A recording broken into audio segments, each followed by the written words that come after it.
आता सतेज बंटी पाटलांना बोलण्यास सूचना करतो. सन्माननीय सभापती महोदय, प्रवीण दरेकर जी बोलले तेवढा वेळच मी बोलेन, जास्त बोलणार नाही. सभापती महोदय, पुरवणी मागण्यासंदर्भात माझं मत व्यक्त करण्यासाठी मी उभा आहे. सभापती महोदय, 25-26च्या या पुरवणी मागण्यामध्ये तब्बल 75,000 कोटीच्या पुरवणी मागण्या सन्माननीय वित्तमंत्र्यांनी या ठिकाणी दिलेल्या आहेत. एकूण 7.5 लाख कोटीचं बजेट आता 8,90,000 कोटीवर या ठिकाणी पोचलेलं आहे आणि या राज्यावर तब्बल 9,32,000 कोटीचं कर्ज. म्हणजे आता या राज्यातला माणूस घरातनं बाहेर पडताना सकाळी देवाला प्रार्थना करतो आणि बाहेर येऊन अजितदादांनी कर्ज किती वाढवलं याचा विचार करतो. तो 82,000वर त्या ठिकाणी प्रत्येक माणसाच्या डोक्यावर या ठिकाणी गेलेलं.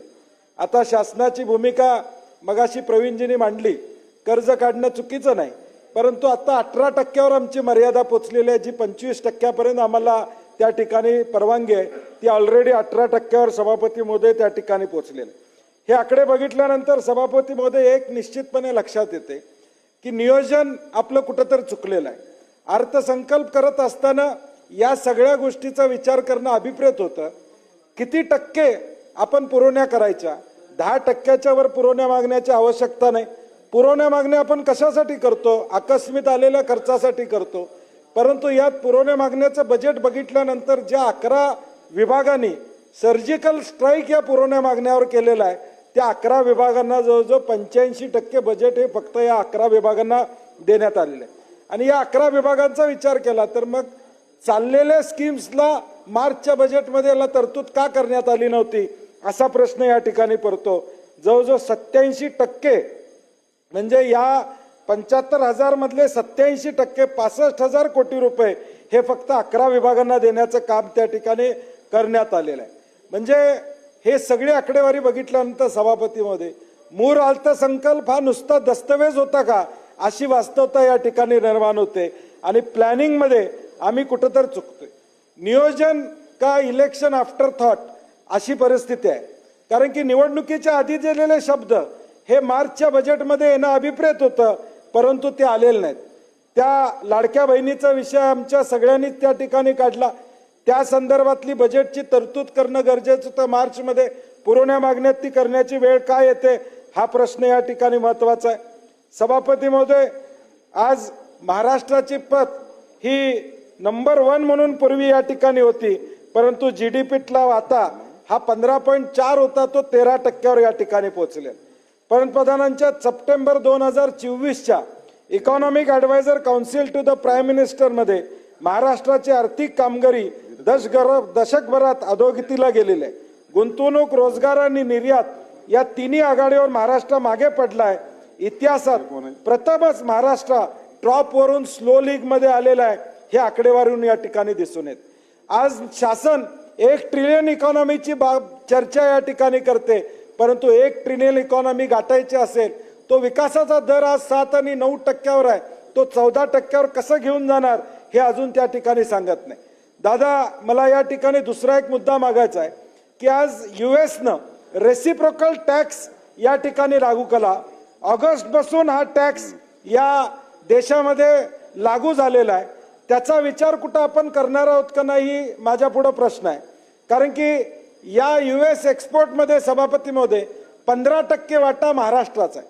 मग मॅन्युफॅक्चरिंग असेल, जेम्स असेल, केमिकल असेल, फार्मास्युटिकल असेल, इंजिनिअरिंग असेल, या सगळ्यामध्ये 15% वाटा हा महाराष्ट्राचा आहे.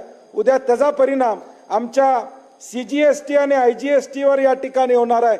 ह्याचाही विचार कुठं केलेला आपल्याला या ठिकाणी दिसून येत नाही. आणि म्हणून या रेसिप्रोकल टॅक्सच्या माध्यमातून देखील उद्याच्या भविष्यकाळात राज्यापुढे आर्थिक अडचण येणार आहेत, त्याचा या ठिकाणी विचार कुठे केलेला नाही. सभापती महोदय, एका बाजूला या पुरवण्या मागण्या करत असताना पैशाची गरज आहे, पैसे गरजेचे आहेत, विकासाला गरजेचे आहेत असं म्हणलं जातं, परंतु दुसऱ्या बाजूला सभापती महोदय जी आकडेवारी मार्चच्या बजेटमधली आकडेवारी आहे त्या आकडेवारीचा खर्च बघितला तर या सरकारचं धोरण नेमकं काय हे आपल्याला लक्षात येईल. वित्त विभाग जे दादांच्या नेतृत्वाखाली आहे, डिसेंबर पर्यंतचा खर्च 19.14%, 94%. शालेय शिक्षण विभाग डिसेंबर पर्यंतचा खर्च 57.84%. नगर विकास विभाग 45.47%, गृह विभाग 50.15%, सार्वजनिक बांधकाम 41%, ग्राम विकास 31.65%, महिला व बाल विकास हे लाडक्या बहीण योजनेमुळे 66.77%वर गेलाय. नियोजन विभाग 18.72% खर्च फक्त नियोजन विभागाचा झालेला आहे. 6,532 कोटी रुपये नियोजन विभागाचे खर्च झाले. सामाजिक न्याय विभाग सभापती महोदय 38% खर्च, आदिवासी विभाग 40%, जलसंपदा 40%, सार्वजनिक आरोग्य 59%, कृषी 43%, अन्न व नागरी पुरवठा 34%, उच्च व तंत्र शिक्षण 51%, वैद्यकीय शिक्षण 54%. म्हणजे अर्थसंकल्पामध्ये या 15 विभागांना सभापती महोदय 5,10,000 कोटी रुपयाची तरतूद होती. खर्च झालाय फक्त 56 कोटी रुपये. मग या पुरवण्या मागण्या कशासाठी आहेत? या पुरवण्या मागण्या खर्च होणार आहेत का? तर या खर्च त्या ठिकाणी होणार नाहीत. तुम्ही मागचाच खर्च जर 8 महिन्यात करू शकला नाही तर राहिलेल्या 3 महिन्यात हा खर्च तुम्ही कसा करणार आहात? एकूण आचारसंहिता परत महिन्याभरात या ठिकाणी लागेल. एकूण राज्याच्या बजेटचा विचार केला तर सभापती महोदय फक्त 42% पैसे खर्च झालेले आहेत. 42% पैसे खर्च झालेले आहेत. कशा पद्धतीने पाठ थोपटून घेत आहेत, कशा पद्धतीने डिपार्टमेंटची कामं चांगले टॉप डिपार्टमेंट काढले, हे 5 टॉप डिपार्टमेंट आहेत, कशावर आधारित या ठिकाणी केले. 42% फक्त राज्याचा खर्च झाला असेल तर हे राज्य फक्त बजेट हे तरतुदी आहेत, आकडेवारी आहे, लोकांना फसवण्यासाठी जाहीर केलेली आकडेवारी आहे. प्रत्यक्षात लोकांच्या पुढे कुठलाही लाभ पोचत नाही. ही वास्तवता या आकडेवारीतून दिसून येते. आणि ही दादा आकडेवारी माझी नाही, बीम्सवरचीच आकडेवारी आहे आपली. या शासकीय आकडेवारी मी इथं बोलून या ठिकाणी दाखवते, जी आकडेवारी जाहीर या ठिकाणी. आज सभापतीमध्ये गृह विभागाच्या मागणी बाब क्रमांक 28 ते 40 याच्यावर बोलत असताना राज्यामध्ये गृह विभागाची अवस्था काय? दररोज किमान 6 खून आणि 23 बलात्कार या ठिकाणी होतात. आजचे दिवस कुणासाठी आहेत? तर गुन्हेगारांसाठी सोनेरी दिवस आहेत. हे वास्तव या गृह खात्याचं आहे. पुणे हे विद्येचं माहेरघर म्हणून ओळखलं जातं. दुर्दैवानं आता पुण्याची ओळख ही कोयता गँगमुळं देशभर आणि राज्यभर या ठिकाणी ओळखली जाते. आज एकट्या पुणे शहरामध्ये 40 गुन्ह्यामध्ये 175 आरोपी, पिंपरी चिंचवडमध्ये 25 गुन्ह्यामध्ये 100 आरोपी हे मोकोकाखाली या ठिकाणी कारवाई केली जाते. कारवाई केली चांगली गोष्ट आहे, परंतु कारवाई का केली गेली? कायदा व सुव्यवस्था व्यवस्थित नाही हे याचं चित्र आहे. ज्यावेळी कारवाई होते याचा अर्थ मोका लावण्याची वेळ होते, त्यावेळी कायदा आणि सुव्यवस्था व्यवस्थित नाही, कायदा आणि सुव्यवस्था घसरलेला आहे हे यातून या ठिकाणी दिसून येते. ड्रग्सच्या मध्ये अडकलेला आरोपी नगराध्यक्षाचा उमेदवार या ठिकाणी होतो, एका पक्षामध्ये जातो आणि नगराध्यक्षाचा उमेदवार त्या ठिकाणी होतो. सरकार पुरस्कृत गुंडाराज हे या राज्यामध्ये या ठिकाणी चालू आहे. संतोष देशमुखांची हत्या असेल, संपदा मुंडेंची या ठिकाणी आत्महत्या असेल, गुंड निलेश गयावळ लंडनला जाण्याचा प्रकार असेल, किंवा सोमनाथ सूर्यवंशी 28 ते 40 पहिलं बोललो योगेश मी. डॉक्टर संपदा मुंडेंची आत्महत्या असेल किंवा सोमनाथ सूर्यवंशींच्या संदर्भामध्ये हायकोर्टानं निर्देश देऊन SIT नेमण्याची वेळ असेल, मग कायदा आणि सुव्यवस्था कशा पद्धतीची आहे हे आपण जाणतो. कोल्हापूरमध्ये 2 दिवसापूर्वी एका 6 वर्षाच्या मुलीवर या ठिकाणी अत्याचार करण्याचा प्रयत्न झाला. कायद्याचा धाक हा या राज्यामध्ये कुणालाही या ठिकाणी राहिलेला आहे. कृषी विभाग बाब क्रमांक 55 ते 86 सभापती महोदय 2025च्या या पहिल्या 3 महिन्यात जवळजवळ 767 शेतकऱ्यांनी आत्महत्या या राज्यामध्ये केलेल्या आहेत. मराठवाड्यात त्यातल्या 269 आत्महत्या या फक्त मराठवाड्यामध्ये या ठिकाणी आहेत. सरकारने 1 रुपया पीक योजना बंद केली. ती योजना बंद करून कृषी समृद्धी योजना जाहीर केली, परंतु याचा उल्लेख कुठेही या ठिकाणी नाही. कृषी मंत्री पत्र लिहितात की आम्हाला निधी द्या, परंतु वित्त खातं काय डोळे उघडत नाही, अशी वास्तवता आम्ही वर्तमानपत्रामध्ये या ठिकाणी वाचली. वित्त मंत्री काय त्याला न्याय देत नाहीत. 75,000 कोटीच्या या पुरवण्यामध्ये फक्त कृषी खात्याला मिळाले किती? तर 616 कोटी फक्त या ठिकाणी कृषी खात्याला मिळाले.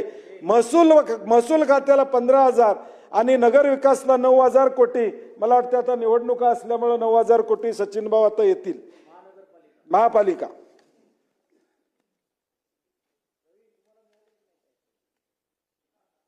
सभापती महोदय, 616 कोटी रुपये कृषी खात्याला मिळाले, त्यातले 222 कोटी रुपये गोशाळांच्या अनुदानासाठी. काय हरकत नाही, गोशाळाला अनुदान आपण देत आहे, परंतु प्रायोरिटी सरकारची यातून निश्चितपणे सिद्ध होते की 222 कोटी रुपये हे गोशाळाच्या अनुदानासाठी आपण या ठिकाणी देतोय. यातून प्रायोरिटी निश्चितपणे होते. 1 कोटी शेतकरी जवळजवळ या अतिवृष्टीमध्ये या ठिकाणी भरडले गेले. 31,000 कोटीचं पॅकेज किती लोकांच्या पर्यंत पोहोचलं याची आकडेवारी समोर या ठिकाणी येत नाही. अतिवृष्टीमुळं या महाराष्ट्रातल्या अनेक जिल्ह्यांमध्ये ऊसाच्या पिकामध्ये उत्पादन कमी झालेलं आहे. दादा, पश्चिम महाराष्ट्रामध्ये विशेष करून कोल्हापूरमध्ये गगनबावडा असेल, चंदगड असेल, आजरा असेल, हा अतिवृष्टी झालेल्या भागामध्ये किमान 10 टन ॲव्हरेज हे ऊसाचं घटलेलं आहे. 3500 रुपयाने विचार या ठिकाणी केला तर आकडेवारी मी सांगण्याची आपल्याला आवश्यकता नाही. एवढं नुकसान या अतिवृष्टीमुळं या जिल्ह्यांमध्ये त्या ठिकाणी झालेलं आहे. सार्वजनिक बांधकाम विभाग बाब क्रमांक 120 ते 154 सार्वजनिक बांधकाम विभागाचा विचार केला तर सभापती मध्ये प्रलंबित देयक ही या सार्वजनिक बांधकामाची किती आहेत? मी पहिल्यांदा नुकसान झालेले रस्त्यांची आकडेवारी वाचून दाखवतो. या राज्यामध्ये 43,000 किलोमीटरच्या रस्त्यांची दुरावस्था आहे. एकट्या पुणे जिल्ह्यात 11,000 किलोमीटर रस्ते आहेत. कोकणामधले 5,000, मुंबईमधले 2,000, नाशिकमध्ये 9,000, छत्रपती संभाजीनगर 3,000 ही सगळी आकडेवारी या ठिकाणी आहे. पुणे कोल्हापूर प्रवासापूर्वी 4 तासामध्ये व्हायचा तो आज तब्बल 8 तास या ठिकाणी लागतात. नॅशनल हायवे असेल, PWD असेल, या सगळ्यांचा अंदागोंदी कारभार आपल्याला दिसतो. सार्वजनिक बांधकाम विभागाचे सभापती महोदय 40,000 कोटीची बिलं प्रलंबित आहेत. तरतूद किती झाली आहे आता यावेळी? त्यातून मागची बिलं तरी भागली जाणार आहेत का? 40,000 कोटी रुपये दादा, एकूण 89,000 कोटी. जलजीवन असेल, ग्रामविकास असेल, जलसंधारण असेल, प्रलंबित बिलं 89,000 कोटी आहेत. यातून आता आपण तरतूद करून किती या ठिकाणी मिळणार आहेत? एका बाजूला कॉन्ट्रॅक्टरची बिलं दिली जात नाहीत. हर्षल सारखा एक सब कॉन्ट्रॅक्टर या ठिकाणी आत्महत्या करतो जलजीवनचं बिल मिळालं नाही म्हणून. दुसऱ्या बाजूला मात्र मंत्र्यांच्या नूतनीकरणावर 30-30 कोटी रुपये, मंत्र्यांच्या निवासस्थानावर या ठिकाणी 30-30 कोटी आपल्याला खर्च होताना दिसत आहेत. मग सभापती महोदय, या रस्त्यांच्या दुरावस्थेमुळं अपघात किती झालेत? एकट्या मुंबई शहरामध्ये जवळजवळ 262 लोकांचा मृत्यू एकट्या मुंबई शहरामध्ये झाले. समृद्धी महामार्गाची वाहवा आपण केली, सगळ्यात स्वप्नातला महामार्ग म्हणून, परंतु या समृद्धी महामार्गावर 154 अपघात आणि 128 जणांचा मृत्यू झालेला आपल्याला पाहायला मिळतं. यातून या सार्वजनिक बांधकाम विभाग, नॅशनल हायवेच्या बरोबर असणारं आपलं संलग्नता असेल, हे किती कार्यक्षमता आहेत आपल्याला दिसून येईल. त्याचबरोबर आता विधी व न्याय विभाग बाब क्रमांक 180 ते 203 सभापती महोदय, महाराष्ट्रात मागच्या 30 वर्षापासून 29,000 खटले या सगळीकडे पेंडिंग या ठिकाणी आहेत. 30 वर्षापासून न्यायाधीशांची अपुरी संख्या असेल, न्यायालयाला निधी देण्याची कमतरता असेल किंवा न्यायालयाची दुरावस्था असेल, या सगळ्या गोष्टी पाहतो. सभापती महोदय, छत्रपती संभाजीनगरमध्ये एका खटल्यातून 40 वर्षाने एका व्यक्तीची निर्दोष सुटका झाली. 40 वर्षानंतर. म्हणजे न्याय व्यवस्थेला आम्ही ज्या सुविधा पाहिजेत, जे व्यवस्था पाहिजे ती करण्यामध्ये हे सरकार किती या ठिकाणी कमी पडलंय. आज ऊर्जा विभाग बाब क्रमांक 205, 206 व 212 आज उद्योगाची वीज दरवाढ 11.15 रुपये, ह्या इतर राज्यांपेक्षा जास्त दरवाढ काढण्याची भूमिका राज्य शासनानं त्या ठिकाणी घेतलेली आहे. प्रति युनिट 1.65 कपात ही काय कागदावर आहे, कारण की डिमांड चार्ज 583 वरून 600 रुपये करण्यात आलेला आहे. त्यामुळे ही कमी करून देखील त्याचा फायदा या ठिकाणी नाही. एका बाजूला हे राज्य उद्योगशील म्हणून या ठिकाणी ओळखलं जायचं, परंतु आता महाराष्ट्राची अवस्था ही उद्योगशील राहिलेली नाही, कारण की या सगळ्या गोष्टीमुळे फीडरवर आपण सोलरवरून लाईट देण्याचा एक महत्वाकांक्षी प्रकल्प घेतलेला आहे. परंतु आज ज्या ठिकाणी पुराची अवस्था आहे तिथं या गोष्टी होऊ शकतात का?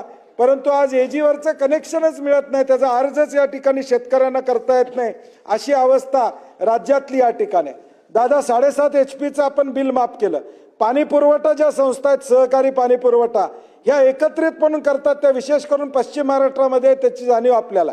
आता टेंबू, ताकारी, म्हैसाळ या योजना शासनाने केल्या, त्याचे पैसे शासन 81% भरतंय, त्याचं लाईट बिल भरतंय आणि ते पाणी आपण शेतकऱ्याला देतो. सहकारावर उभ्या केलेल्या पाणी पुरवठा योजना स्वर्गीय एनडी साहेबांचा आपल्याला अनेकदा याच्या संदर्भातल्या अनेकदा तुमच्या आमच्या बैठकी झालेल्या आहेत. ह्या योजनांना यामध्ये आपण का घेत नाही? चूक काय त्यांची? त्यांनी स्वतःचा पंप बसवला नाही, चूक का? पाणी पुरवठा सहकारामध्ये काढली, त्यांची चूक का? म्हणून त्यांना तुम्ही का वगळताय? आणि म्हणून ज्या सहकारावर या पाणी पुरवठा संस्था आहेत त्यांना देखील 7.5 HP लाभ द्यावा आणि 7.5 HP वरच्या लोकांना देखील या ठिकाणी लाभ द्यावा अशी आमची प्रामुख्यानं मागणी आहे. सभापती महोदय 10 मिनिटं. बरीच लोक आहेत बोलतात. प्रवीण दरेकरनी 20-22 मिनिटं घेतली. प्रवीण दरेकर बोलल्यामुळे सभापती महोदय एक नियम करा, प्रवीण दरेकर बोलले की प्रसाद लाडला बोलायला द्यायचं नाही. प्रत्येकाने 10 मिनिटं घ्या, कारण बरेच जण बोलणार आहेत. माझी झालं, विनंती आहे आपल्याला. माझा शेवट संपला. चालू करा जरा. साहेब पाटील साहेब चालू करा. महोदय मी शेवट या ठिकाणी करतो. पुरवण्या मागण्या हा फार्स आहे, आर्थिक डोलारा या सरकारचा कोलमडलेला आहे. प्रायोरिटी सरकारची या ठिकाणी राहिलेली नाही. नेमकी दिशा या सरकारला नाही आहे. दिशाहीन अर्थव्यवस्था, अर्थकारण या राज्याचं चाललेलं आहे. हे राज्याच्या हितासाठी नाही, फक्त मोजक्या लोकांच्या हितासाठी या पुरवण्या मागण्या आहेत. आणि म्हणून याला मी या ठिकाणी माझं मत व्यक्त करून मी माझे 2 शब्द संपवतो.